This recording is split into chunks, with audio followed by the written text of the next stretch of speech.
Good day. At Market Analysis Weekly Wraps, I'm Viv Govender, and as usual, we'll go over some stories that affect you and your investments from the general market, as well as do a little tech/AI segment at the end. This week, our news stories are going to be South Africa's bad loan situation, as well as the US inflation rate. And in the tech segment, we look at a couple stories.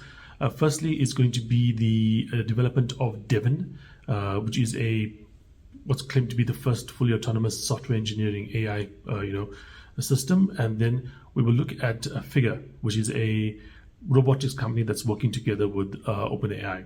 So let's start off with South Africa's bad debt situation. According to S&P, we are seeing bad debts in South Africa to increase dramatically from lows. We're expecting bad debts in the next year to be twice as high as we normally experience in low periods. We are seeing numbers from some of the banks coming out over the last couple of weeks or so, indicating that this is probably correct, at least in terms of the direction. We are seeing at the moment a huge uptick in some of these banks, bad debt, allowances, and the reason is quite simple. Interest rates are high. People are not able to pay back as easily as they were when interest rates were lower. And obviously the economy as well is not growing as much as it could be growing. Last year we grew at well under 1%, and this year we expected not to grow above 2%. In an economy like South Africa's, that's very, very low. Compare this to, for instance, China, still looking at about 5% almost. And India, the last quarter grew at over 8% and still expected to grow over 6+% over the next couple of years. So the bad debt situation in South Africa obviously under pressure. We also are seeing, obviously banks are doing reasonably well because interest rates are high. Hopefully, we do see some kind of pullback in terms of interest rates. We will see this situation to a certain extent diminish, but that of course relies on interest rates coming down. And that brings us to the second story, which is the US inflation number. US inflation came in at 3.2%, expected was 3.1. 3.1 would have been unchanged. 3.2 is a rise in the previous period. Now, the way I put this analogy is and the US Fed, of course, has a tough choice to be made soon about when to cut interest rates. The way I'd put this in other terms is imagine you're on a diet. You may say 200 kgs, you want to get down to 100. And you've got it from like 200 down to 125, okay? And you got like a little bit more to go. And you were thinking that the diet you're on, which is a very strict diet, very painful diet, is something that maybe you can start relaxing. But you start measuring yourself before you actually do the change. You start, you keep measuring your weight, and then you notice that your weight isn't falling anymore. Now it's rising a little bit from 125 to maybe 130. What are the chances are that if you start, changing your diet at that point in time and making it, more or less strict, that you will actually have the ability to hit your target number of say 100. If you are on a strict diet and you are, not only not losing weight, but you are maybe gaining weight, losing the diet is not going to make you get towards your target weight. The same with the Fed. The Fed's interest rate right now is very high. Normally, we'd be expecting inflation to fall. It has been falling. But recently, it has stopped falling, and now we're seeing indications that it may be rising. In that scenario, the chance of you basically hitting your 2% target, if you don't at least maintain your current interest rate, policies, in fact, start loosening them and start increasing the money supply in the economy, making it easy to buy and stuff in the economy because money is more freely available, the chances are you're not going to get towards that 2%. So what we are seeing right now is a significant, move in terms of the chances of a US rate cut come through by the middle of the year. We saw at the the end of last year, the chance of a rate cut was virtually a certainty by the middle of the year. Now it's still likely, but by no means a certainty. And I do think that if we get a few more numbers like this year, the chances are we're probably going to have to push that cut until the second half of the year as opposed to the middle of the year. At the end of last year, we were thinking there was a significant chance by now we'd have had a rate cut. At the moment, there's a significant chance that we will not have a rate cut by the middle of the year. Okay, that's an important factor. The second thing I want to point out is just how we had just how the makeup of the US inflation number was. The US inflation number initially, when things started really ramping up, a couple of years ago, That was being driven by, goods and services. Commodities and goods rather. Oil prices were high. We saw lots of data about the price of eggs, the price of petrol or gasoline in the US. High costs of goods. Now it's been driven by services, and there is a argument to be made that's the worst kind of inflation. I've talked about this in the past, and you guys know that I say that the mechanism in which inflation goes from being a once-off shock in commodities to a longer-term issue is when it moves from basically the price increases in goods into the price increases of labor. Well, labor prices don't go down.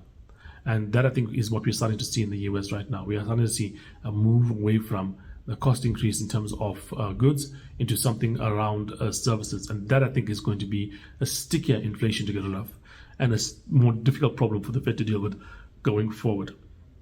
Next, let's discuss AI and some of the recent developments over the last week or so. So there's two big things I want to talk about. Firstly is a program called Devin, DEVIN. It's a program created to effectively replace a software developer. It's really, really good. Look, it's nowhere near as good as an actual developer, but it is getting close. And remember, this is the worst these things are ever going to be. It always improves. It doesn't take a step back. It always gets better. And Devin at the moment is at a real point where we are starting to see an oversupply possibly happening in the software developer space in the US. I remember over the last couple of years, ever since basically Elon Musk took over Twitter and fired, 75% of the workforce. And by the way, I went on Twitter today. The site, you might say one thing or the other about the content, but the site itself, in actual functionality, still works. It still operates. You still can send out tweets, get tweets. In fact, there's more stuff you can do on Twitter now than you could 2 years ago. And this is with obviously 75% of the people working at the company fired. We saw Meta also cut back significantly on staffers. We saw a number of other companies as well in the space also cut back on staffers. No one to the extent of Twitter, but still significant numbers out there. So there's a large number of people that were working in software development now, looking for employment in this space.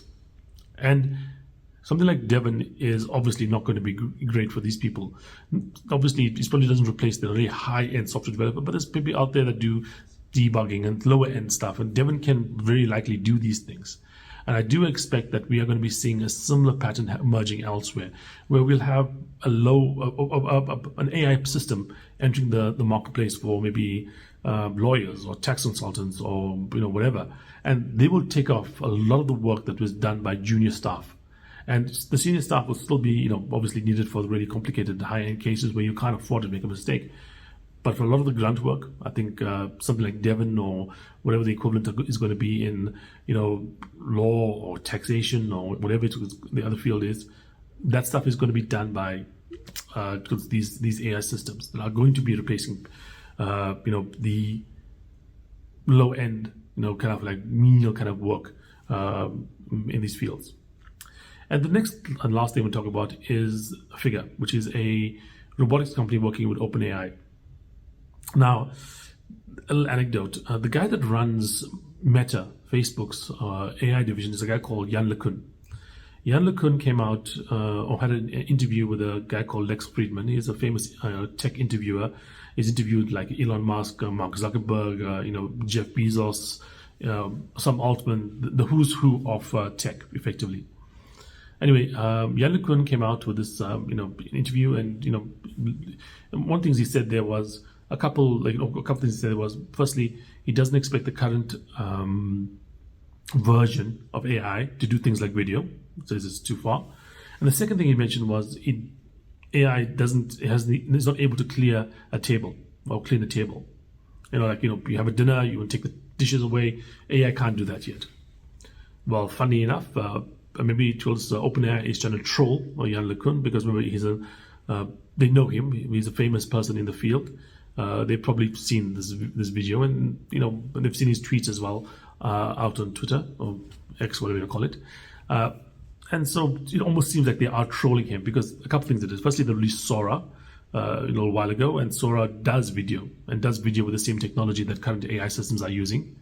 And the second thing they did was just yesterday give an update, or at least Figure did, and Figure, like I said, is associated with OpenAI.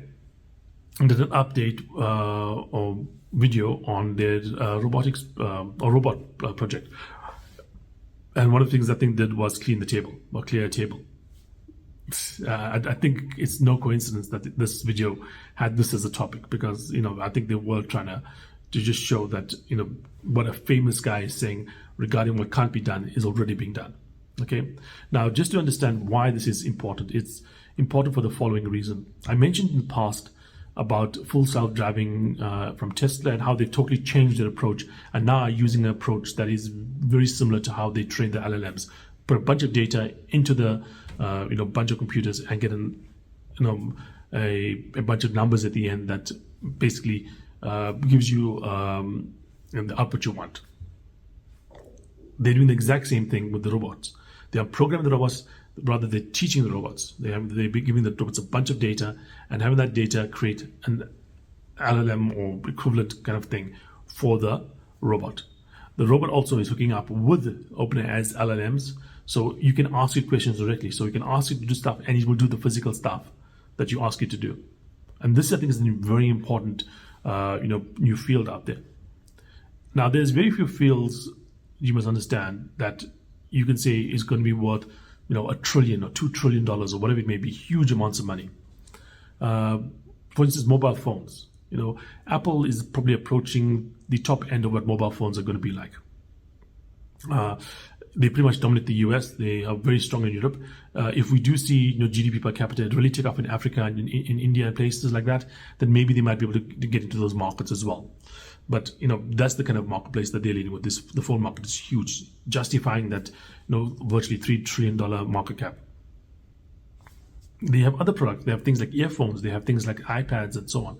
Those markets are not big enough to justify Apple's market cap, and they don't, in fact, make enough of a difference in the market cap to even be counted by as much. Earphones, the earbuds, AirPods, whatever you want to call it, great business. For most businesses, it'll be very powerful, but Apple doesn't really make a difference. Same thing happens to Microsoft as well, by the way. Microsoft is also like a $3 trillion company. Also, there's very few businesses that make a big difference to a company like Microsoft. There's things like healthcare, there's things like cars, there's things like mobile phones. These are gigantic businesses, huge industries across the globe, and they, can be meaningfully impactful for these super large companies. I honestly think that the robotics project, if it does work out, will create an industry that will dwarf any of the others. Will dwarf cars, will dwarf healthcare probably, will dwarf definitely things like phones. You'll be creating companies that are much, much bigger than Apple is in the current environment.